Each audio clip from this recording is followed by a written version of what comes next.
சிவாய நம. திருச்சிற்றம்பலம். ஞானாசிரியராகவும் ஞான குருவாகவும் எம்மை வழி நடத்தும் நம்பி ஆரூரர் திருவடிகளையும் அண்ணாமலை பெருமான் திருவடிகளையும் மனம் மொழி மெய்களால் வணங்கி மகிழ்கின்றேன். பன்முக நோக்கில் 9ஆம் திருமுறை என்ற இந்த நிகழ்வில் இன்றைக்கு நாம் பார்க்க இருக்கின்ற தலைப்பு 7ஆம் திருமுறையோடு 9ஆம் திருமுறையை அழகான ஒரு ஒப்பு நோக்கலாக பார்க்க இருக்கின்றோம். இந்த பொழிவை நமக்கு கொடுப்பதற்காக புதுக்கோட்டையில் இருந்து முனைவர் சாந்தி கண்ணன் அம்மா அவர்கள் நம்மோடு இணைந்திருக்கின்றார்கள். அம்மா அவர்களை பற்றி நாம் ஏற்கனவே நிறைய சிந்திச்சிருக்கோம்.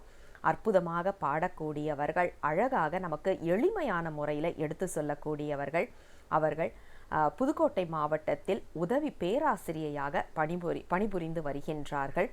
அவர்கள் வாங்கிய பட்டங்கள், அவர்களுடைய விருதுகள் அப்படின்னு நாம் பார்க்கும்போது சைவத்துக்கும் தமிழுக்கும் அவர்கள் எவ்வளவு பெரிய தொண்டு செய்து வருகின்றார்கள் அப்படிங்கிறத நாம் ஒவ்வொரு விஷயத்திலையும் பார்க்க முடிகின்றது. அந்த முறையில் இன்று 9ஆம் திருமுறையையும் 7ஆம் திருமுறையையும் ஒரு ஒப்பு நோக்கலாக நமக்கு எடுத்து சொல்வதற்காக வந்திருக்கின்றார்கள்.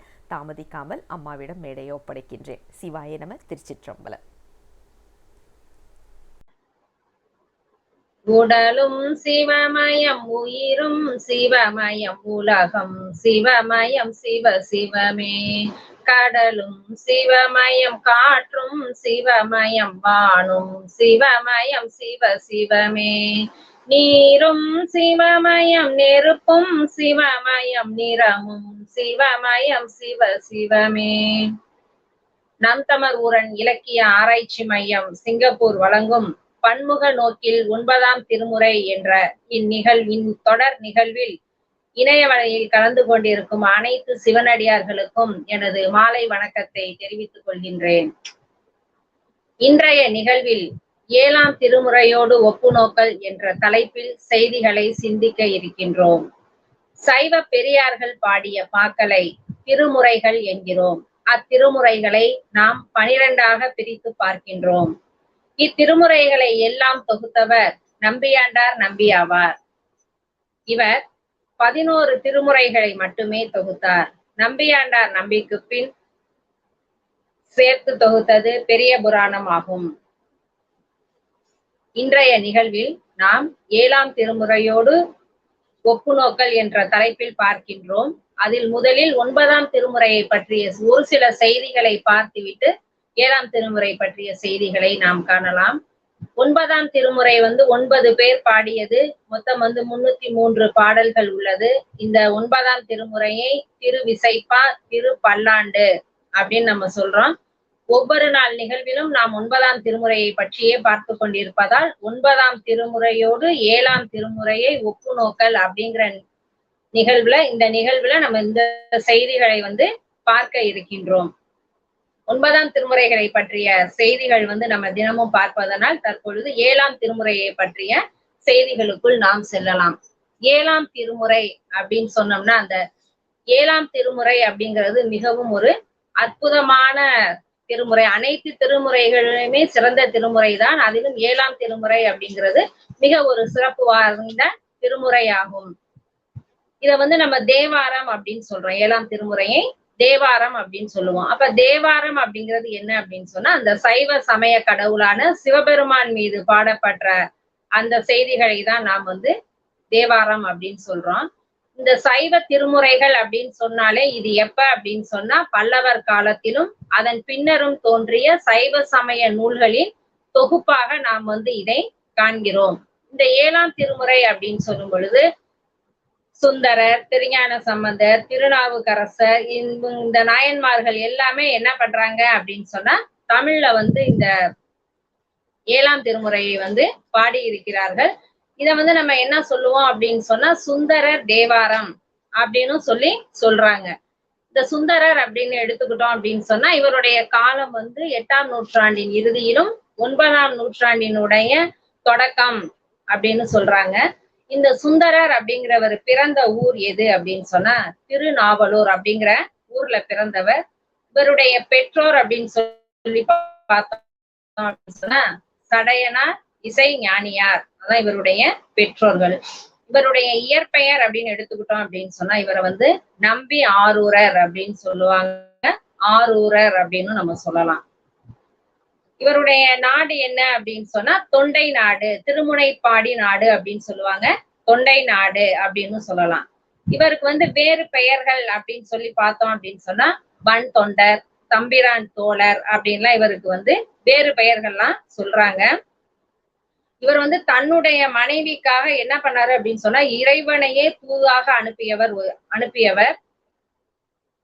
இறைவனுக்கு வந்து இவர் தோழனாகவும் ஆகியிருக்காரு. அதனாலதான் இவரை நம்ம என்ன சொல்றோம் அப்படின்னு சொன்னா தம்பிரான் தோழர் அப்படின்னு சொல்லலாம். இவரை பத்தி இன்னும் சொல்லணும் அப்படின்னு ஏன்னா இதுல வந்து தம்பிரான் தோழர் அப்படின்னு சொல்றோம். சிவனுடைய இன்னொரு பேர் என்ன சொல்லுவாங்க அப்படின்னு சொன்னா தம்பிரான் அப்படின்னும் சொல்லுவாங்க. இவர் வந்து என்ன அப்படின்னு சொன்னா இந்த சுந்தரரை வந்து இறைவன் வந்து தடுத்தாட்கொண்ட இடம் அப்படின்னு சொல்லி பார்த்தோம் அப்படின்னு சொன்னா அதை வந்து திருவெண்ணெய்நல்லூர்ல இறைவனால தடுத்தாட்கொள்ளப்பட்டவர் இந்த சுந்தரர். இவர் என்ன பண்றாரு அப்படின்னு சொன்னா திருவாரூர்ல வந்து பறவையாரை வந்து மணந்தார். அதாவது பறவையார் அப்படிங்கிறவங்க என்ன குலம் அப்படின்னு சொன்னா கணிகையர் குலத்தில் பிறந்தவர்கள். அவங்கள வந்து கமலினி அப்படின்னு சொல்லலாம். அந்த பறவையாரை வந்து மணந்தாரு. அதே நேரத்துல திருவொற்றியூர்ல என்ன பண்றாரு அப்படின்னு சொன்னா சங்கிலியார் அப்படின்னு சொல்லுவாங்க. சங்கிலியார் அப்படிங்கிறவங்க வேளாளர் குடி. அவங்கள வந்து அனித் நிதை அப்படிங்கிற ஒரு பேர்லையும் சொல்லலாம். அவங்களையும் இவர் வந்து மணந்திருக்காரு. அதே நேரத்துல இவர் என்ன பண்ணியிருக்காரு அப்படின்னு சொன்னா திருப்புகலூர் அப்படிங்கிற ஒரு ஊர்ல செங்கலை வந்து என்ன பண்ணியிருக்காரு, செங்கலை ஒரு பொண்ணாக மாற்றி இருக்காரு. செங்கலை வந்து ஒரு பொண்ணா மாத்திட்டாரு. அப்ப அந்த பொண்ணை என்ன பண்ணாரு அப்படின்னு சொன்னா மணிமுத்தாறுல இட்டுட்டு அதை வந்து திருவாரூர் குளத்துல போய் அதை வந்து பெற்றிருக்காரு. அதே மாதிரி இவரை சொல்லும் போது என்ன சொல்லுவாங்கன்னா காஞ்சி ஏகாம்பரநாதரை பாடி அவர் என்ன பண்ணாராம் இடக்கண்ணை பெற்றாரு. அதே நேரத்துல திருவாரூர்ல வந்து வழக்கன் வந்து பெற்றிருக்காரு. அதே நேரத்துல அந்த பறவையாரையினுடைய ஊடலை தவிர்க்க இறைவனை வந்து எத்தனை முறை அப்படின்னு சொன்னா இறைவனை வந்து 2 முறை வந்து இறைவனை வந்து தூது அனுப்பியிருக்காரு அப்படின்னு சொல்றாங்க. அதே நேரத்துல திருவாரூர் கோயிலில் உள்ள திருவாசிரிய மண்டபத்தில் இவர் வந்து திருத்தொண்ட தொகை அப்படிங்கிறத பாடியிருக்காரு. அந்த திருத்தொண்ட தொகையினுடைய முதலடி என்ன அப்படின்னு சொல்லி பார்த்தோம்னா தில்லைவாழ் அந்தனர்த்தம் அடியாருக்கும் அடியேன் அப்படிங்கிறதுதான். அடுத்து வந்து இவரை பத்தி சொல்லலாம் அப்படின்னு சொன்னா இவர் வந்து எந்த மார்க்கம் அப்படின்னு சொன்னா யோக முறை அப்படிங்கிற சக மார்க்கத்தினர் அப்படின்னு இவரை வந்து சொல்லலாம். இவர் பாடிய பதிகம் வந்து 100 பதிகம், 1026 பாடல்கள் பாடியிருக்காங்க. இந்த சுந்தரரினுடைய பாடல்கள் தான் என்ன அப்படின்னு சொன்னா 7ஆம் திருமுறையாக தொகுக்கப்பட்டிருக்கு. இப்ப இந்த பாடல்களை தான் அந்த 7ஆம் திருமுறையில் உள்ள பாடல்களையும் 9ஆம் திருமுறையில் உள்ள பாடல்களோடு என்ன பண்ண போறோம் அப்படின்னு சொன்னா ஒப்பிட்டு பார்க்க போறோம். அதாவது சுந்தரர் என்ன செய்தியை சொல்லியிருக்காரு, 9ஆம் திருமுறையில் உள்ள ஆசிரியர்கள் வந்து அதே நேரத்துல என்னென்ன செய்திகளை எல்லாம் சொல்லியிருக்காங்க அப்படின்னு சொல்லி ஒரு ஒப்பீட்டுலதான் வந்து இந்த செய்திகளை வந்து நம்ம பார்க்க போறோம். அதுல ஃபர்ஸ்ட் நம்ம முதல்ல பார்த்தோம் அப்படின்னு சொன்னோம்னா எதையெல்லாம் அப்ப வந்து நம்ம ஒப்பு நோக்குறோம். அந்த 9ஆம் திருமுறையோடு 7ஆம் திருமுறை ஒப்பிட்டு பார்க்கும் பொழுது என்னென்ன செய்திகளை ஒப்பிட்டு பார்க்க போறோம் அப்படின்னு சொன்னா நம்ம வந்து 7ஆம் திருமுறையை வந்து தேவாரம் அப்படின்னு சொல்றோம். 9ஆம் திருமுறை வந்து நம்ம வந்து திரு விசைப்பா, திரு பல்லாண்டு அப்படின்னு சொல்றோம். அப்ப அந்த செய்தியை பார்க்க போறோம். அடுத்து பார்த்தோம் அப்படின்னு சொன்னா அந்த யாராலெல்லாம் பாடப்பட்டிருக்கு. அப்ப 7ஆம் திருமுறை யாரால பாடப்பட்டது, 9ஆம் திருமுறை யாரால பாடப்பட்டது. இப்ப இதனுடைய காலங்கள்லாம் எங்க உள்ளவங்க எப்படி பண்ணாங்க, அங்க 9ஆம் திருமுறையில எந்த நூற்றாண்டுல பாடப்பட்டது. இதுல வந்து என்னென்ன செய்திகள்லாம் இடம்பெற்றிருக்கு. இப்ப இசை பற்றிய செய்திகள் இருக்கு. இறைவனே வந்து அடியெடுத்து கொடுத்திருக்காரு. 7ஆம் திருமுறைக்கும் அடியெடுத்து கொடுத்திருக்காங்க. 9ஆம் திருமுறையிலையும் இறைவன் வந்து அடியெடுத்து கொடுத்த பாடல்கள்லாம் இருக்கு. இதுலயும் இயற்கை வர்ணனைகள் இருக்கு, வரலாற்று குறிப்புகள் இருக்கு, நாடு பற்றிய செய்திகள் இருக்கு, நகர் பற்றிய செய்திகள் இருக்கு, இறைவனினுடைய தோற்றத்தை வர்ணிக்கக்கூடிய செய்திகள் இருக்கு. இது எல்லாத்தையுமே 7ஆம் திருமுறையில எப்படி சொல்லியிருக்காங்க, அந்த 9ஆம் திருமுறையில எப்படி சொல்லியிருக்காங்க அப்படிங்கிற செய்திகளை தான் நம்ம வந்து இப்ப பார்க்க போறோம். முதல்ல பார்த்தோம் அப்படின்னு சொன்னா 7ஆம் திருமுறை. அப்ப 7ஆம் திருமுறையை நம்ம என்ன சொல்லுவோம் அப்படின்னு சொன்னா தேவாரம் அப்படின்னு சொல்லுவோம். அப்ப தேவாரம் அப்படின்னு சொல்லும் பொழுது தே கூட்டல் வாரம், தே அப்படின்னு சொல்லும் பொழுது தெய்வம், வாரம் அப்படின்னு சொல்லும் பொழுது இசை பாட்டு அப்படின்னு சொல்லுவோம். அப்ப இறைவனுக்கு சூட்டப்படும் மாலை என்றும் இனிய இசை பொருந்திய பாடல்கள் எனவும் தேவாரத்தை நம்ம வந்து பொருள் கொள்றோம். அதே நேரத்துல அந்த 9ஆம் திருமுறையை நம்ம என்ன சொல்லுவோம் அப்படின்னு சொன்னா திரு விசைப்பா, திரு பல்லாண்டு அப்படின்னு சொல்லுவோம்.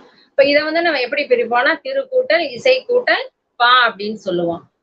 இது சொல்லும் பொழுது முத்தி திருவாகிய பேரின்ப பேச்சினை விளைவிக்கும் ஏழிசையோடு கூடிய பாடல் அப்படின்னு சொல்லி நம்ம வந்து இந்த திருவிசைப்பாவுக்கு நம்ம பொருள் சொல்றோம். அதே நேரத்துல நம்ம இசை அப்படிங்கிறதுக்கு புகழ் அப்படின்னு சொல்லி நம்ம பொருள் கொண்டோம் அப்படின்னு சொன்னா புண்ணிய புனிதராம் பூத நாயகரினுடைய பூங்கலல் சேர்ப்பிக்கும் பொங்கு இசை கீதம் அப்படிங்கிறதும் இந்த திருவிசைப்பாவுக்கு பொருளாக நம்ம ஏற்றுக்கொள்ளலாம். அதை அடுத்து பார்த்தோம் அப்படின்னு சொன்னா இது வந்து இதனுடைய ஆசிரியர்கள் யார் பாடியிருக்கா அப்படின்னு சொன்னா 7ஆம் திருமுறை அப்படிங்கிறது ஒருத்தர் தான். சுந்தரர் மட்டும்தான் என்ன பண்ணியிருப்பாரு அப்படின்னு சொன்னா 7ஆம் திருமுறை அப்படிங்கறத அந்த சுந்தரர் ஒருவர் தான் பாடியிருப்பாரு. அதே நேரத்துல பார்த்தோம் அப்படின்னு சொன்னா இந்த 9ஆம் திருமுறை அப்படிங்கும் பொழுது யாராலெல்லாம் பாடப்பட்டிருக்கு அப்படின்னு சொன்னா 9ஆம் திருமுறை வந்து 9 பேரால பாடப்பட்டிருக்கும். திருமாளிகை தேவர், சேந்தனார், கருவூர் தேவர், பூந்துருத்தி நம்பி, காட நம்பி, கண்டராதித்தர், வேணாட்டடிகள், திருவாளி அமுதனார், புருடோத்தம நம்பி, சேதிராயர் அப்படிங்கிற இந்த 9 பேரால பாடப்பட்டது நம்மளுடைய 9ஆம் திருமுறை அப்படின்னு நம்ம சொல்றோம். அடுத்து பார்த்தோம் அப்படின்னு சொன்னா இதனுடைய பாடல்கள் சுந்தரர் ஒருவர் மட்டுமே என்ன பண்ணியிருக்காரு 7ஆம் திருமுறையில 1026 பாடல்கள் வந்து பாடியிருக்காரு. இந்த 9ஆம் திருமுறை அப்படிங்கிறதுல 303 பாடல்கள் அப்படிங்கிறது இதுல வந்து இடம்பெற்றிருக்கு அப்படின்னு சொல்லலாம். இதனுடைய காலம் அப்படின்னு சொல்லி பார்க்கும் பொழுது என்ன அப்படின்னு சொன்னா இவருடைய சுந்தரருடைய காலம் அப்படின்னு சொல்லும் பொழுது 8ஆம் நூற்றாண்டினுடைய இறுதி 9ஆம் நூற்றாண்டினுடைய தொடக்கம் அப்படிங்கிறத நம்ம சொல்லலாம்.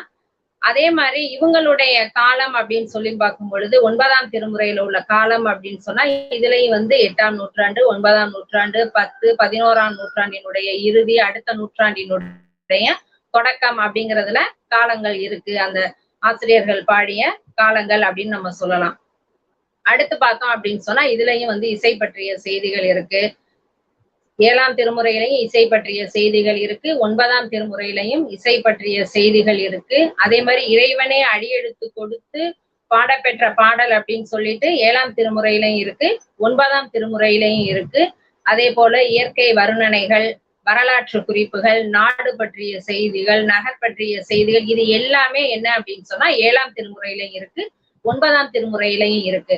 இப்ப இதெல்லாம் இந்த இறைவனின் தோற்றம், இசை பற்றிய செய்திகள், இறைவனே அடியெடுத்து கொடுக்க பாடப்பெற்ற பாடல்கள் என்னென்ன, இயற்கை வர்ணனைகள்லாம் 7ஆம் திருமுறையில எப்படி இருக்கு, 9ஆம் திருமுறைகள எப்படி இருக்கு அப்படிங்கிறத அடுத்து வரக்கூடிய செய்திகளை நம்ம வந்து என்ன பண்ண போறோம் அப்படின்னு சொன்னா ஒப்பிட்டு பார்க்க போறோம். இதுல வந்து முதல் செய்தியா நம்ம என்ன பார்க்க போறோம் அப்படின்னு சொன்னா இறைவனே அடியெடுத்து கொடுத்த பாடல்கள் எது அப்படின்னு சொல்லி பார்க்க போறோம். இது சொல்லும் பொழுது என்ன சொல்லுவாங்க அப்படின்னு சொன்னா 7ஆம் திருமுறையில சுந்தரர் என்ன பண்றாரு, இறைவன் அடியெடுத்து கொடுக்கும் பொழுது இவர் தான் வந்து பித்தா பிறைசூடி அப்படிங்கிற பதிகத்தை வந்து பாடி இருக்காரு. இது பாடப்பெற்ற தலம் என்ன அப்படின்னு சொன்னா திருவெண்ணை நல்லூர் அப்படின்னு சொல்லுவாங்க.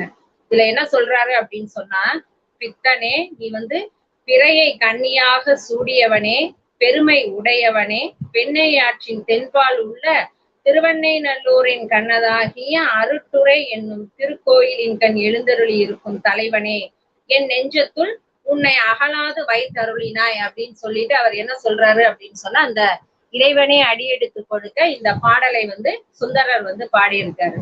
பித்தா பிறைசூடி பெருமானே அருளாலா எத்தால் மறவாதே நினைக்கின்றேன் மனத்து உன்னை வைத்தாய் பெண்ணை தென்பால் வெண்ணை நல்லூர் அருள் துறையில் அத்தா உனக்கு ஆனாய் இனி அல்லேன் எனல் ஆமே அப்படின்னு சொல்லிட்டு இறைவனே அந்த திருப்பதிகத்தை அடி எடுத்து கொடுத்தவுடன் சுந்தரர் வந்து இறைவனை வந்து போற்றி பாடுகிறார். பித்தனே நீ வந்து பிறையை வந்து கன்னியாக சூடியவனே, பெருமை உடையவனே, இப்படிப்பட்ட இறைவன் வந்து என்ன பண்றாராம், பெண்ணையாற்றின் தென்பால் உள்ள அந்த திருவெண்ணை நல்லூரில் உள்ள கோயிலில் வந்து எழுந்தருளி இருக்கிறார் அப்படின்னு சொல்லிட்டு இறைவனே அடியெடுத்து கொடுக்கும் பொழுது சுந்தரர் வந்து இறைவனை பற்றி பாடுகிறார்.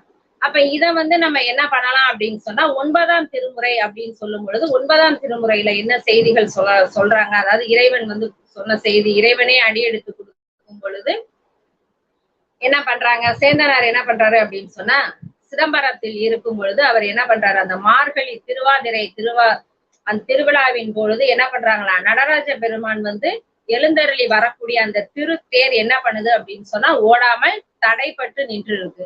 அப்ப வந்து சேந்தனார் வந்து சேர்ந்தான் தேர் நடக்க பல்லாண்டு பாடுக அப்படின்னு ஒரு அசரீரி வந்து கேட்குது. அது என்ன அப்படின்னு சொன்னா இறைவன் வந்து சொல்றாரு. இறைவன் வந்து அந்த ரூபத்துல சொல்றாரு. அது வந்து யாருக்கு கேக்குது அப்படின்னு சொன்னா சேந்தனாருக்கு மட்டும் அந்த அசரீரியாக இறைவன் சொல்லக்கூடிய அந்த செய்தி வந்து அவருடைய காதுல வந்து விழுகுது. விழுந்த உடனே அதை கேட்ட சேந்தனார் என்ன பண்றாரு, இறைவனுடைய திருவருளால மண்ணுக தில்லை வளர்க நம் பத்தர்கள் அப்படிங்கிற அந்த திருப்பல்லாண்டை பாடி என்ன பண்றாரு, வடம் பிடிக்காம பாடுறாரு. பாடின உடனே தேர் என்ன பண்ணுதான், வடம் பிடிக்காமல் தானே ஓடி அந்த இருப்பிடத்தை வந்து சேருது அப்படின்னு சொல்றாங்க.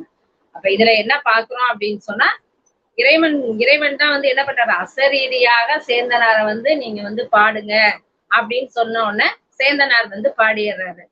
அந்த பாடலை பார்த்தோம் அப்படின்னு சொன்னா, மண்ணுக தில்லை வளர்க நம் பத்தர்கள் வஞ்சகர் போய் அகல பொன்னின்சை மண்டபத்து உள்ளே புகுந்து புவனியெல்லாம் விளங்க அன்ன நடை மடவாள் உமைக்கோன் அடியோமுக்கு அருள் புரிந்து பின்னை பிறவி அறுக்க நெறி தந்த பித்தர்க்கு பல்லாண்டு கூறுதுமே அப்படின்னு சொல்லி இந்த பாடலை பாடும் பொழுதுதான் தேர் வந்து சுத்தி வந்து நிக்குது அப்படிங்கிற செய்திய சொல்றாங்க. இதுல என்ன சொல்றாங்கன்னா மண்ணுக தில்லை அப்படின்னு சொன்னா, மண்ணுக அப்படின்னு சொல்லும்போது அது ஒரு வாழ்த்துதான், மங்கள வாழ்த்து அப்படின்னே நம்ம சொல்லலாம். என்றும் நின்று நிலவக்கூடியது மண்ணுக அப்படின்னு சொன்னா அததான் சொல்றாரு, மங்கள வாழ்த்தாக நிற்கின்றது இது அப்படின்னு சொல்றாங்க. அப்ப என்ன அப்படின்னு சொன்னா பத்தர்கள் அப்படின்னு சொல்லும் பொழுது அடியார்கள், சிவன் அடியார்கள். அப்ப என்ன, தில்லை திருநகர் என்றும் நிலை பெறுக நம் அடியார்கள் வந்து பல்லாண்டு வாழ்க, அடிமை செய்ய முடியாதவர்கள் வந்து என்னவா இல்லாதவர்கள் இந்த இடத்துல இல்லாம போகலாம், இறைவனுக்கு அடிமை செய்து தொண்டு செய்ய முடியாதவர்கள் இந்த இடத்தை விட்டு செல்லலாம் அப்படின்னு சொல்லிட்டு உண்மயமான இந்த மண்டபத்திலே நுழைந்து உலகமெல்லாம் நிலை பெறுமாறு நின்று அன்னம் போன்ற நடையினை உடைய இளையவள் ஆகிய அந்த உமாதேவியின் தலைவன் அடியவர்களாகிய நமக்கு அருள் பாலித்து மேல் வரும் பிறவியை நாம் அறுத்து கொள்ளும்படி அடியமுக்கு தம் திருக்கூத்தாகிய அருளை பொழிந்து திருவடி ஞானத்தை அருளியுள்ளான். அப்படிப்பட்ட அந்த பித்தனை நாம் பல்லாண்டு வாழ்க என வாழ்த்துவோம் அப்படின்னு சொல்லிட்டு இந்த பாடல்ல சேந்தனார் வந்து சொல்லியிருப்பாரு. சுந்தரர் என்ன சொல்றாரு அப்படின்னு சொன்னா, பித்தா பிறை சூடின்னு இறைவனே அடியெடுத்து கொடுத்தவுடன் அந்த இறைவனை வந்து புகழ்ந்து பாடுகிறார்.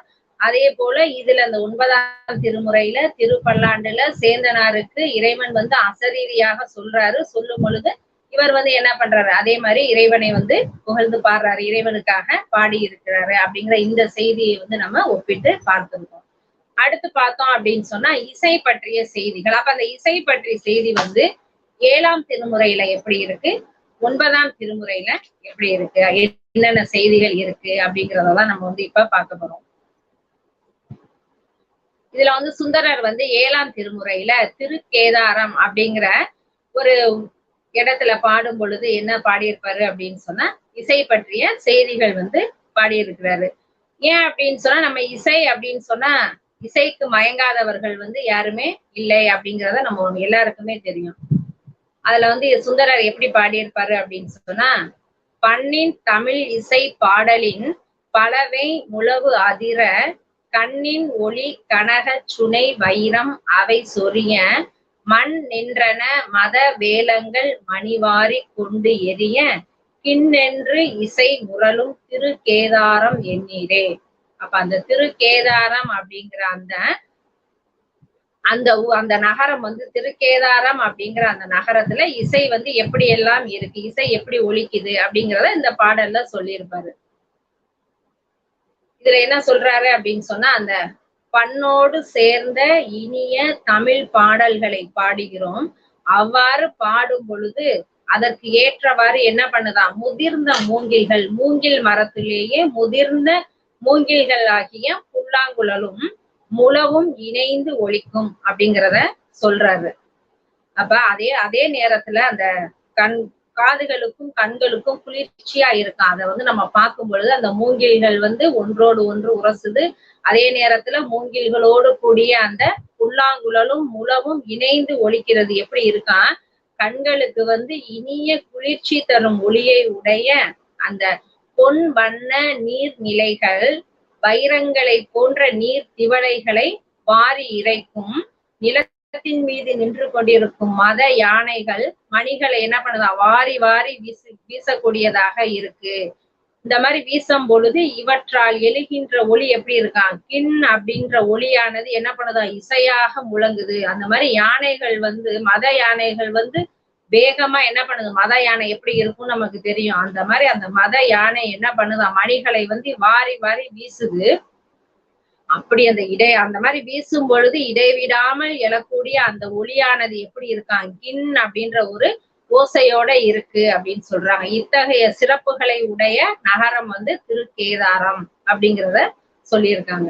அப்ப இதுல எடுத்துக்கிட்டோம் அப்படின்னு சொன்னா இசை பற்றிய செய்திகளும் சொல்றாங்க. அப்ப திருக்கேதாரம் அப்படிங்கிற ஒரு நகரத்தை பற்றியும் சொல்றாங்க.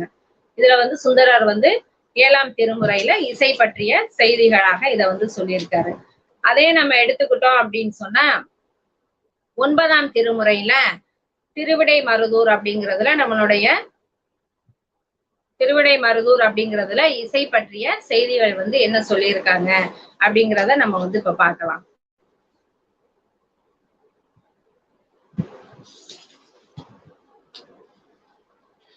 அப்ப 9ஆம் திருமுறையிலையும் இசை பற்றிய செய்திகளை வந்து நமக்கு சொல்லியிருக்காங்க. அதுல வந்து என்ன சொல்லியிருக்காங்க அப்படின்னு சொன்னா, அங்க வந்து எப்படியெல்லாம் இசை வந்து ஒலிக்குது அப்படிங்கிறத திருவிடை மருதூர்ல சொல்லியிருப்பாங்க.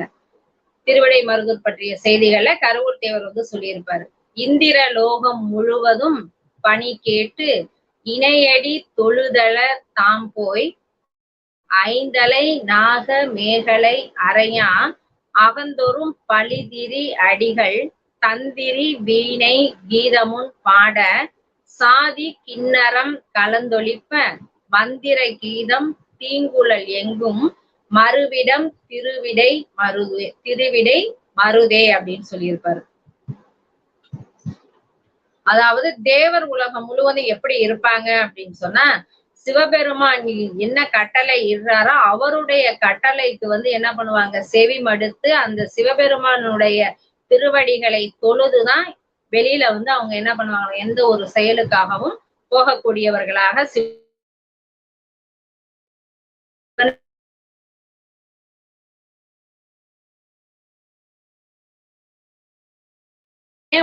புலித்தோல் ஆடை மீது மேகலையாக அணிந்து வீடுதோறும் பிச்சை ஏற்க திரியும் பெருமானார் அவர் என்ன பண்றாரா, நரம்புகளை உடைய வீணைகள் முதற்கண் பாடல் ஒளியை எழுப்ப அவற்றோடு கலந்து உயர்ந்த யாழ் ஒளி வெளிப்பட இனிய வேங்குழலில் வாசிக்கப்படும் மந்திர பாடல்கள் எங்கும் பொருந்திய இடமாகிய திருவிடை மருதூர் என்ற திருத்தலத்தில் இறைவன் வீற்றிருக்கிறார் அப்படிங்கிறதுல, இதுல இறைவன் வீற்றிருக்கக்கூடிய இடத்துல இசை எப்படியெல்லாம் இருக்கு அப்படிங்கிறதுல இந்த இசை பற்றிய செய்திகளை நம்மளுடைய கருவூர் தேவர் வந்து திருவிடை மருதூர் அப்படிங்கிறதுல சொல்லியிருப்பாரு.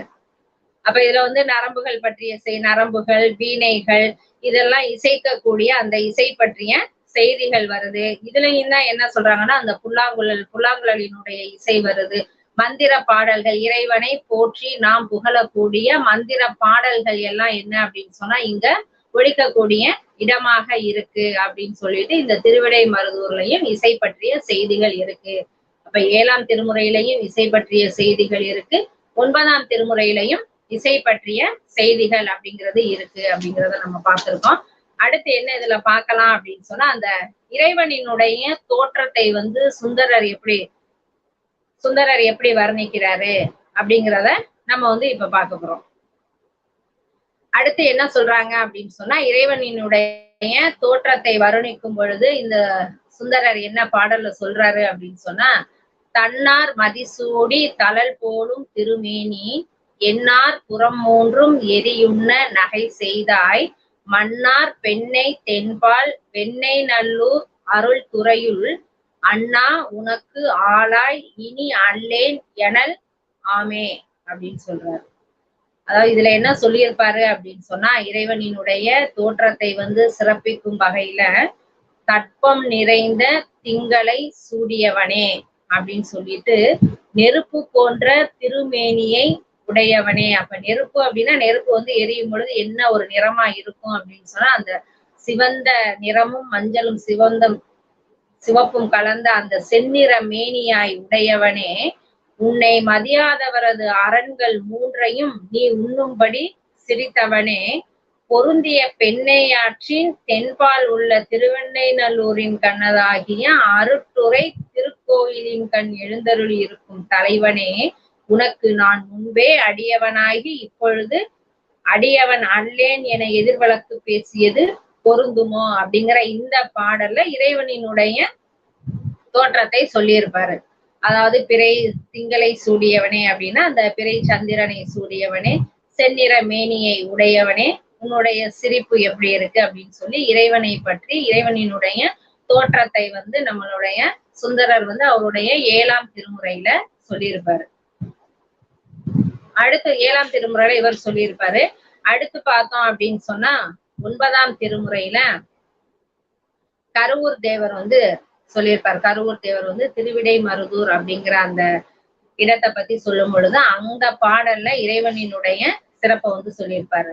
வெய்ய செஞ்சோதி மண்டலம் பொலிய வீங்கிருள் நடுநல் யாமத்தோர் பைய செம்பாந்தல் பருமணி உமிழ்ந்து பாவியேன் காதல் செய் காதில் ஐய செம்பொன் தோட்டு அவிர் சடை ஒழுப்பின் அழிவு அழகிய திருநீற்று மைய செங்கண்டத்து அண்ட வானவர்கோன் மறுவிடம் திருவிடை மருதே அப்படின்னு சொல்லியிருக்காரு. இதுல என்ன சொல்லியிருக்காரு அப்படின்னு சொன்னா, அதாவது அந்த படம் எடுக்கக்கூடிய சிவந்த பாம்பு என்ன பண்ணுதான், படத்தை எடுக்கக்கூடிய அந்த சிவந்த நிறமுடைய பாம்பு ஒன்று என்ன பண்ணுதான், அந்த அதனுடைய வாயில் இருக்கக்கூடிய அந்த செம்மையான மணியை வந்து வெளியில அப்படியே வந்து துப்புது. அப்ப அந்த அடியேன் பெரிதும் விரும்பும் எம்பெருமானுடைய காதில் அழகிய செம்பொன்மயமான தோடு போல அவர் அணிந்த பாம்பாகிய குலை விளங்க. அப்ப அவர் வந்து காதுல என்ன பண்ணியிருக்காரு அப்படின்னு சொன்னா, காதில் வந்து அழகிய தோடு வந்து அணிந்திருக்காரு. அது வந்து எப்படி இருக்கு அப்படின்னு சொன்னா, பொன்மயமான சிவந்த பொன்மயமான தோடை வந்து காதுல அணிந்திருக்காரு. அதே மாதிரி அவருடைய சடைமுடி, அந்த சடைமுடியிலிருந்து கசியக்கூடிய கங்கை நீர் வந்து அவருடைய சடைமுடியிலிருந்து கசியக்கூடியதாக இருக்கு. அந்த கங்கை நீரினால் அழிந்த அழகிய திருநீற்றை உடையவராய் இருக்காரு. அதே நேரத்துல ஞாயிற்று மண்டலம் விளங்க அதனிடையே மிக்க இருளை உடைய நள்ளிரவும் உள்ளது போல தோன்றுகின்ற கரிய நிறத்தை கொண்ட சிவந்த கழுத்தினை உடையவராய் உள்ள அண்டங்களில் உள்ள தேவர்களுக்கெல்லாம் தலைவராகி அந்த சிவபெருமான் தங்கி இருக்கக்கூடிய இடம் திருவிடைமருதூர் அப்படின்னு சொல்லும் பொழுது இறைவனினுடைய தோற்றத்தை சொல்றாரு. அதாவது காதில் வந்து தோடு போட்டிருக்காரு. அதே நேரத்துல கங்கையை வந்து சடையாக அணிந்திருக்கிறாரு. கரிய நிறத்தை உடையவராக இருக்காரு அப்படின்னு சொல்லி அந்த இறைவனின் தோற்றத்தை என்ன பண்றாரு அப்படின்னு சொன்னா, அந்த திருவிடைமருதூர்ல கருவூர் தேவர் வந்து அழகாக சொல்லியிருப்பாரு. அடுத்து பார்த்தோம் அப்படின்னு சொன்னா, அடுத்த பாடல்ல என்ன சொல்லியிருக்காரு அப்படின்னு சொல்லி பார்க்கலாம். இன்னொரு பாடல்லையும் சொல்லியிருக்காரு. அதாவது இறைவனின் தோற்றத்தை வந்து அனைத்து ஆசிரியர்களுமே என்ன பண்ணியிருக்காங்க, அனைத்து அடியார்களுமே சிவனடியார்களுமே சொல்லியிருக்காங்க. அதே நேரத்துல இந்த கருவூர் தேவரே என்ன பண்ணியிருப்பாருன்னா, திருவிடைமருதூர்ல இறைவனின் தோற்றத்தை இதே சூழ்நிலையை சொல்லிட்டு அடுத்து வந்து திரு சாட்டியக்குடி அப்படிங்கிற இடத்துல உள்ள இறைவனை பற்றி சொல்லும் பொழுது என்ன சொல்லியிருப்பாரு அப்படின்னு சொன்னா, பெரியவா கருணை இளநிலா வெறிக்கும் பிறை தவள் சடை முழுப்பு அவிழ்ந்து சரியுமா சுழியம் குலை மிளிர்ந்து இருபால் தாழ்ந்தவா காதுகள் கண்டம் கரியவா தாமும் செய்யவாய் முறுவல் காட்டுமா சாட்டிய குடியார் இருகை கூம்பின கண்டு அலர்ந்தவா முகம் ஏல் இருகையில் இருந்த ஈசனுக்கே அப்படிங்கிறத சொல்லியிருப்பார். இதுல என்ன சொல்றாரு அப்படின்னு சொன்னா, அதாவது சாட்டிய குடியின் கண் 7 நிலைகள் அமைந்த அந்த விமானத்தை உடைய கருவறையில் உறையக்கூடிய அந்த சிவபெருமான் அப்படின்னு சொல்லிட்டு நம்மை அடக்கி ஆளக்கூடிய அந்த பெருமானுக்கு வந்து கருணை அப்படிங்கிறது அவருடைய மேம்பட்ட செயலாக இருக்கு. அவர் வந்து எப்படி இருக்காரோ அப்படிப்பட்ட அந்த சிவபெருமான் இளைய நிலா ஒளி வீசக்கூடிய அந்த பிறை சந்திரன் தங்கி இருக்கக்கூடிய அந்த நிலையில இருக்காரு. அதே நேரத்துல அவருடைய சடைமுடி வந்து என்ன பண்ணுது, அவிழ்ந்து தொங்கும் தன்மையாக இருக்கு. சடைமுடி வந்து அவிழ்ந்து தொங்குது. காதுகள்ல என்ன பண்றாராம், 2 காதுகள்லையும் வளைந்த அந்த அழகிய குண்டலங்கள் எப்படி இருக்கு, அப்படியே ஒளி வீசி கொண்டு இருக்கிறது. ஒளி வீசி கொண்டு காதுகள்ல குண்டலங்கள் தொங்கிக் கொண்டு இருக்கின்றது. அதே மாதிரி கரிய கழுத்து வந்து கருமை நிறமாக அவருடைய கழுத்து இருக்கு. அவருடைய வாய் எப்படி இருக்கா, சிவந்த வாயில பற்கள் வந்து வெண்மையா இருக்கு அப்படிங்கிறத, சிவந்த வாயின் வெள்ளிய பற்கள் அப்படிங்கிறத சொல்லியிருக்காரு. வெண்மையா இருக்கு அப்படிங்கிறத, வெள்ளி போன்று வெண்மையாக இருக்கு அவருடைய பற்கள் அப்படின்னு சொல்லிட்டு, அடியார்களுடைய குவிந்த 2 கைகளையும் கண்டு மலர்கின்ற முகமாக அவருடைய முகம் இருக்கு அப்படின்னு சொல்லிட்டு, இதுல வந்து நம்ம இறைவனுடைய தோற்றத்தை கருவூர் தேவர் வந்து அந்த திரு சாட்டிய குடி அப்படிங்கிறதுல அழகா வந்து நமக்கு சொல்லியிருக்காரு. அப்ப இறைவனின் தோற்றம் அப்படிங்கிறதுல 7ஆம் திருமுறையில எப்படி இருக்கு, நம்மளுடைய 9ஆம் திருமுறையில எப்படி இருக்கு அப்படிங்கிற செய்திகளை வந்து நம்ம பார்த்தோம். அடுத்து பார்த்தோம் அப்படின்னு சொன்னா, அடுத்து என்ன அப்படின்னு சொன்னா, இயற்கை வருணனைகள் வந்து எப்படி சொல்லியிருக்காங்க, இயற்கை வருணனைகளை எப்படி சொல்லியிருக்காங்க அப்படின்னு சொல்லி பார்த்தோம் அப்படின்னு சொன்னா, சுந்தரர் வந்து அவருடைய அந்த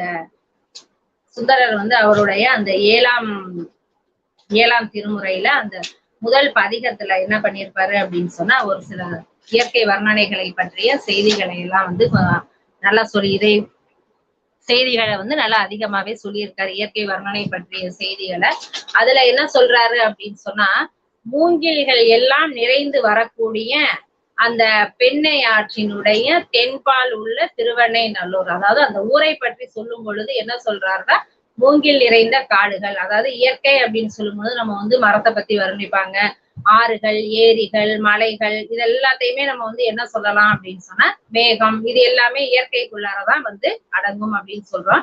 அப்ப இதுல வந்து இயற்கையை பத்தி சொல்லும் பொழுது அந்த திருவெண்ணைநல்லூரினுடைய தென்பால் உள்ள பெண்ணை ஆற்றுல எப்படி இருக்கும், அந்த ஆற்றுக்கு பின்னாடி மூங்கில்கள் நிறைந்து, அப்ப மூங்கில் அப்படின்னு சொன்னாலே மூங்கில்கள் வந்து அடர்ந்து அப்படியே காடு போலதான் காட்சி அளிக்கும்.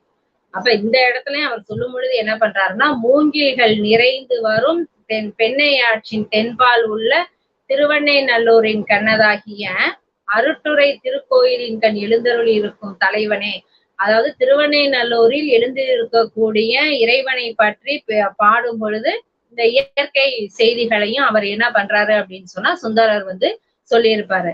அதான் பாதம் பணிவார்கள் பெரும் பண்டம் அது பணியாய்,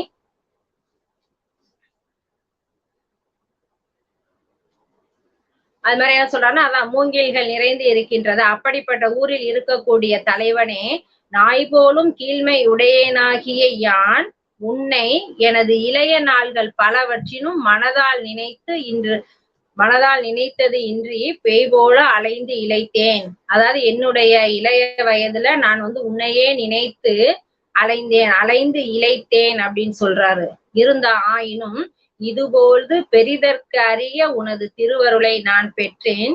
இப்பேற்றை அளிக்க வந்த உனக்கு முன்பே நான் அடியவனாகி இப்பொழுது அடியேன் அல்லேன் என எதிர்வழக்கு பேசியது பொருந்துமோ அப்படின்னு சொல்லிட்டு இந்த பாடல்ல சொல்லும் பொழுது இறைவனை பற்றி சிறப்பிக்கிறாரு.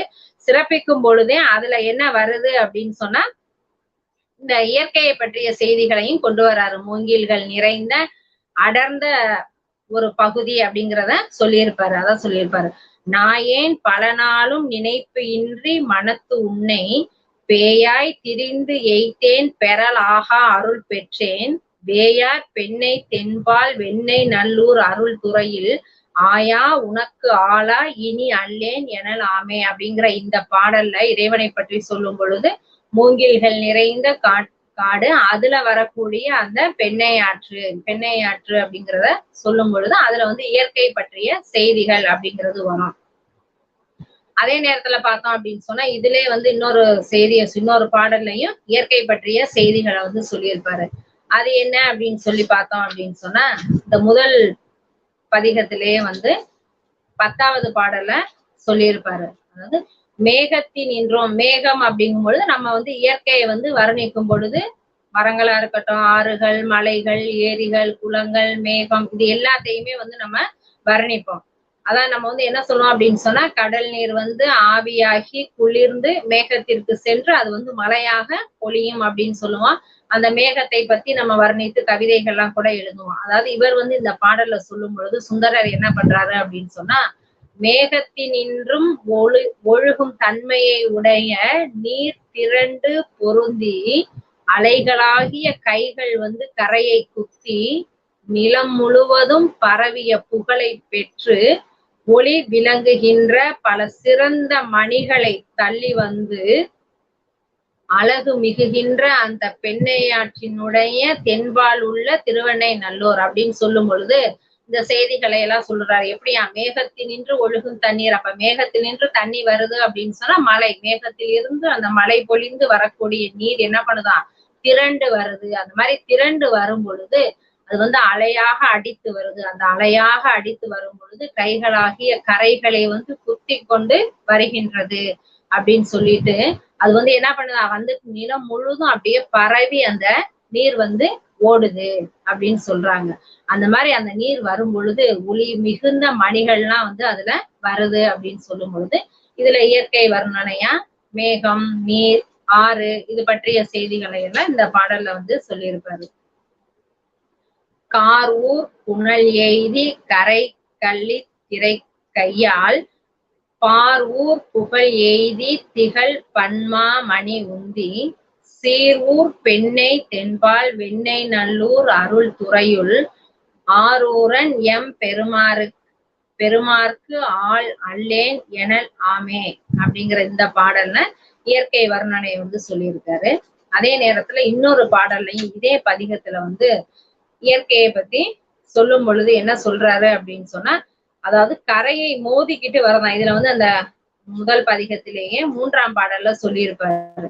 அதாவது என்ன சொல்றாருன்னா மண்ணை மறவாதே நினைக்கின்றேன் மனத்து உன்னை பொன்னே மணிதானே வைரமே பொருது உந்தி மின்னார் பெண்ணை தென்பால் வெண்ணை நல்லூர் அருள் துறையுள் அன்னே உனக்கு ஆளாய் இனி அல்லேன் எனலாமே அப்படின்னு சொல்லிட்டு இதுல என்ன சொல்றாராம் தலைவனே கரையை மோதி பொன்னும் மணியும் வைரமும் ஆகிய இவற்றையெல்லாம் தள்ளி கொண்டு ஒளிமிக்கு வருகின்ற பெண்ணையாற்றின் தென்பால் உள்ள அந்த திருவெண்ணை நல்லூரின் கண்ணதாகிய அருட்டுறை திருக்கோயிலின் கண் எழுந்தருளி உள்ள அந்த இறைவனை பற்றி சொல்லும் பொழுது என்ன சொல்றாராம் கரையை மோதி கொண்டு வருகிறது. கரையை மோதி என்ன வரும் அப்படின்னு சொன்னா கரையை மோதி இதுல கரையை மோதி வரும் பொழுது நீர்கள்லாம் வரும் பொழுது அதுல என்ன பண்ணுதான் பொன் மணி வைரம் அப்படின்னு சொல்லும் பொழுது இதெல்லாம் வந்து என்னது நம்ம வந்து வருணனையாக அந்த நீர் வந்து அப்படி அடித்துட்டு வருது. அவ்வளவு வேகமா அடித்துட்டு வரும் பொழுது இதுல வந்து எல்லாத்தையும் என்னென்னலாம் தள்ளி கொண்டு வருது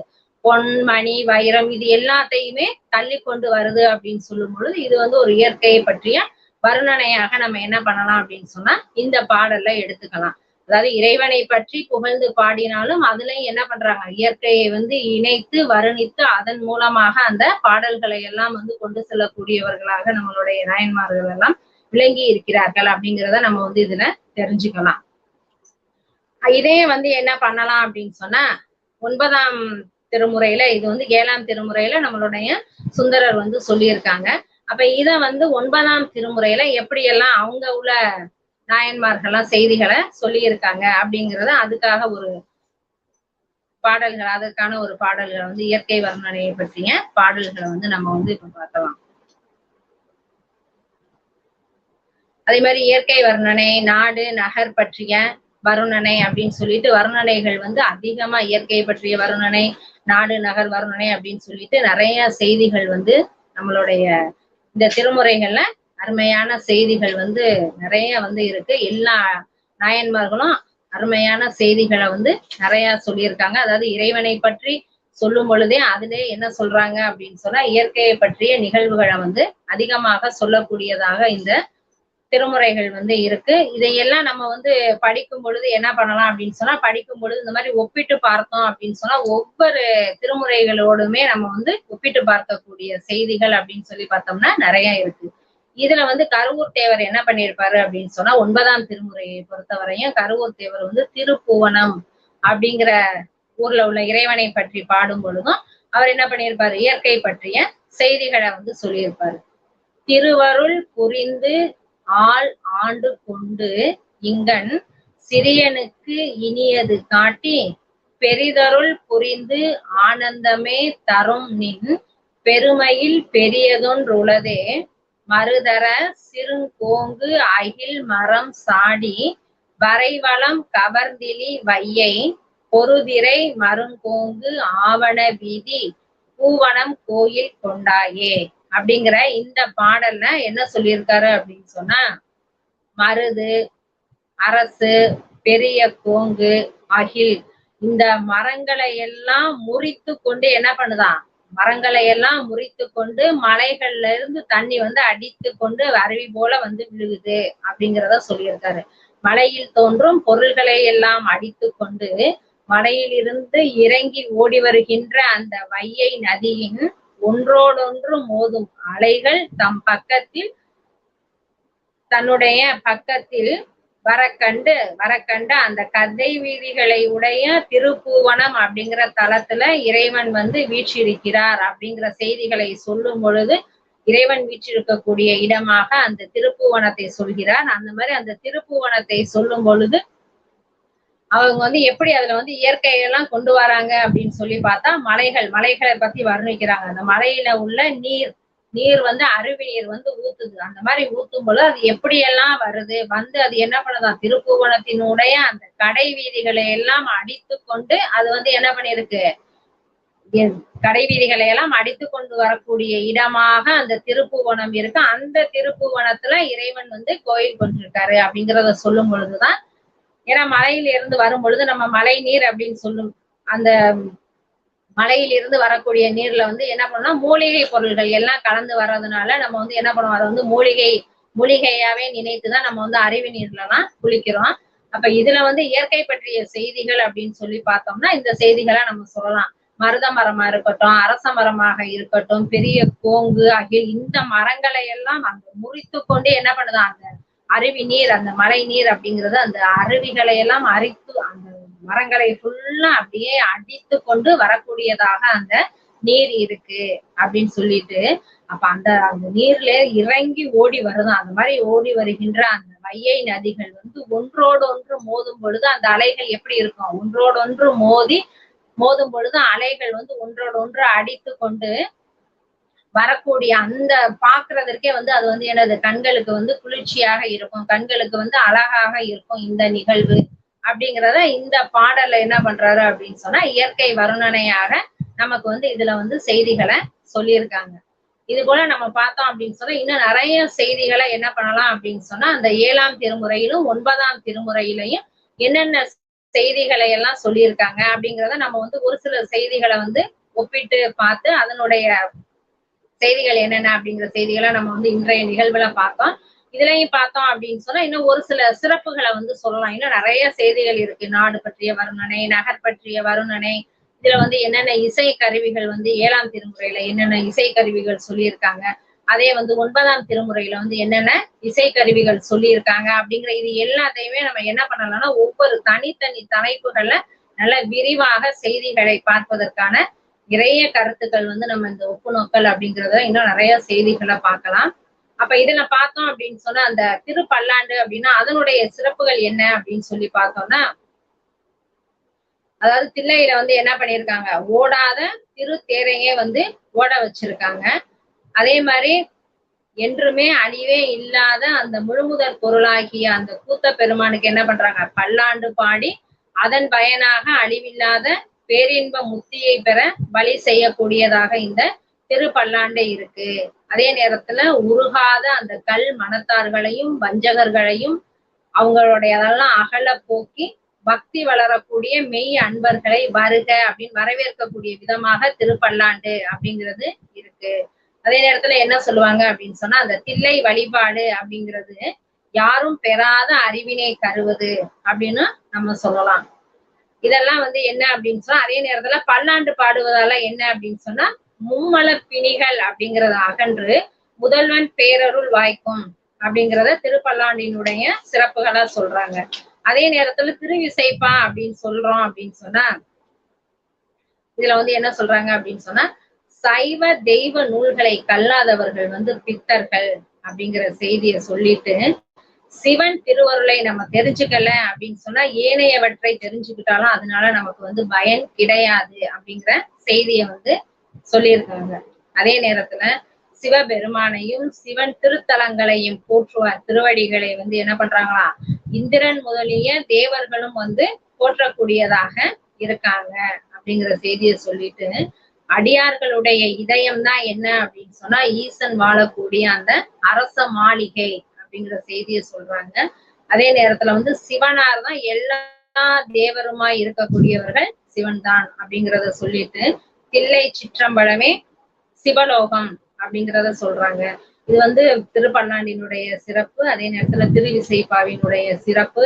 அதே நேரத்துல நம்ம அந்த 7ஆம் திருமுறை அப்படின்னு சொல்லும் பொழுது அந்த 7ஆம் திருமுறையில என்ன சிறப்பு அப்படின்னு சொன்னா, சுந்தரர் நிறைய அற்புதங்கள்லாம் நிகழ்த்தி இருக்காரு. அது என்ன அப்படின்னு சொன்னா, அதுல ஒரு சில அற்புதமான நிகழ்வுகளை பார்த்தோம் அப்படின்னு சொன்னா, சம்பந்தர், அப்பர் இவங்கிற போல சுந்தரரும் பல அற்புதங்கள் நிகழ்த்தி இருக்காரு. அதுல என்ன சொல்லலாம் அப்படின்னு சொன்னா, அந்த முதலை வாய்க்குள்ளார போன பிள்ளையை மீட்டு கொடுத்தது அவர் செய்த மிகப்பெரிய அற்புதம் அப்படின்னு சொல்றாங்க. அவர் செய்த அற்புதங்கள்ல ஒன்று. ஏன்னா அவர் என்ன பண்ணிருப்பாருன்னா, எற்றான் மறக்கேன் அப்படின்ற ஒரு பாடலை பாடிய அந்த பதிகத்தை பாடும் போது, இவர் அந்த பதிகத்தை பாட பாட அந்த முதலை என்ன பண்ணுதான், அது விழுங்கி அந்த பிள்ளையை என்ன பண்ணுதான், உயிரோடு வெளியே கக்கிரும் அப்படிங்கிறத சொல்லியிருக்காங்க. அதே நேரத்துல பார்த்தோம் அப்படின்னு சொன்னா, ஒரு நாள் சுந்தரருக்கு இந்த மண்ணுலகில் நான் வாழ்ந்த காலம் போதும் அப்படிங்கிற உணர்வு ஏற்பட்ட உடனே அவர் உடனே என்ன பண்றாரு, சிவனை நினைக்கிறாரு. சிவனை நினைத்து என்ன பண்றாருன்னா, தலைக்கு தலை மாலை அப்படிங்கிற ஒரு தேவார பதிகத்தை பாடுறாரு. சுந்தரர் முதல் பதிகத்தை என்ன பண்றாரு அப்படின்னு சொன்னா, இந்த திருக்கைலாயத்துலதான் பாடுறாரு. முதல் பதிகத்தையும் இந்த தலை பண்ணில் தான் பாடினாரு. அதே அதே தளத்துலதான் என்ன பண்றாரு, கடைசி பதிகத்தையும் அவர் பாடுறாரு. அப்ப அவர் மண்ணுலகில் வாழ்ந்த காலத்துல பாடிய கடைசி பதிகமும் அதாதான் இருக்கு. உடனே அவரை அந்த சுந்தரரை திருக்கைலாயத்திற்கு ஏற்றி செல்ல வெள்ளை யானையை இறைவன் என்ன பண்றாரு அப்படின்னு சொன்னா அனுப்பி வைக்கிறாரு. அப்ப வெள்ளை யானை மேல் ஏறிய அந்த சுந்தரர் என்ன பண்றாருன்னா, திருக்கைலாயம் போயிடுறாரு. தான் யானை மேல் ஏறி சென்ற செய்தியை சுந்தரர் என்ன பண்ணுவாரு அப்படின்னு சொன்னா, திருநொடித்தான் மலை அப்படிங்கிற அந்த பதிகத்துல அவர் சொல்லியிருப்பாரு. இப்பதிகம் பஞ்சமம் அப்படிங்கிற பண்ணில் அமைந்துள்ளதா இருக்கு. இவர் அந்த திருக்கைலாயத்துக்கு போறாரு. அப்ப அந்த திருக்கையிலையில சிவபெருமானும் உமை அம்மையாரும் சுந்தரரை வரவேற்கிறாங்க. சுந்தரரும் என்ன பண்றாரு, சிவானந்த வெள்ளத்துள் அழுந்தி அங்க போயிட்டு முக்தி பெறாரு அப்படின்னு சொல்றாங்க. இவரை என்ன சொல்லலாம் அப்படின்னு சொன்னா, தம்பிரான் தோழன் அப்படின்னு சொல்றாங்க. இவர் பாடிய அந்த தேவார பதிகங்களின் தொகை அப்படின்னு சொல்லும் பொழுது 38,000 அப்படின்னு சொல்றாங்க. இவை எல்லாமே என்ன அப்படின்னு சொன்னா, பண்ணோடும் தாளத்தோடும் அமைந்தவையாக இருக்கு. இவர் இறைவனிடம் தோழமை உணர்வு பூண்டதுனால இவரை நம்ம தம்பிரான் தோழர் அப்படின்னு நம்ம சொல்லலாம். அதே மாதிரி சுந்தரர் தேவாரம் அப்படின்னு சொன்னா, இவர் பாடிய பாடல்களை நம்ம என்ன சொல்லலாம் அப்படின்னு சொன்னா, திருப்பாட்டு அப்படிங்கிறது சொல்லலாம். இதையும் நம்ம தேவாரம் அப்படிங்கிற பெயர்லதான் நம்ம சொல்றோம். இவர் பாடிய பாடல்களை எல்லாம் என்ன சொல்லுவாங்கன்னா, பண் சுமந்த பாடல்கள் அப்படின்னு சொல்லிட்டு இந்த சுந்தரர் பாடிய பாடல்களை சொல்லலாம். இவர் பாடிய அந்த பாடல்களினுடைய பண்கள்ல செந்துருத்தி பண் அப்படிங்கிறது மிகவும் ஒரு சிறப்பான பண்ணாகும். இந்த பண்ணை திருஞான சம்பந்தரும் பாடல, நாவுக்கரசரும் பாடல அப்படிங்கறத நமக்கு இவருக்கு ஒரு சிறப்பு அப்படின்னு சொல்லலாம். அப்போ ஒவ்வொரு திருமுறைகள்லையும் ஒவ்வொரு விதமான சிறப்புகள் இருக்கு. 9ஆம் திருமுறையிலையும் சிறப்புகள் இருக்கு, 7ஆம் திருமுறையிலையும் சிறப்புகள் இருக்கு. அப்ப இன்றைய தலைப்புல நம்ம 7ஆம் திருமுறையோடு ஒப்பு நோக்கல் அப்படிங்கிற செய்தியில 7ஆம் திருமுறை 9ஆம் திருமுறை பற்றிய செய்திகளை சிந்தித்ததை நாம் இதோடு நிறைவு செய்து கொள்ளலாம். மீண்டும் அடுத்த ஒரு நிகழ்வில் சந்திப்போம். நான் உடைந்து போக 1000 காரணங்கள் உண்டு, ஆனால் நான் உயர்ந்து வர ஒரே வழி ஈசன் மட்டுமே என்று கூறி நன்றி கூறி விடைபெறுகிறேன். நன்றி.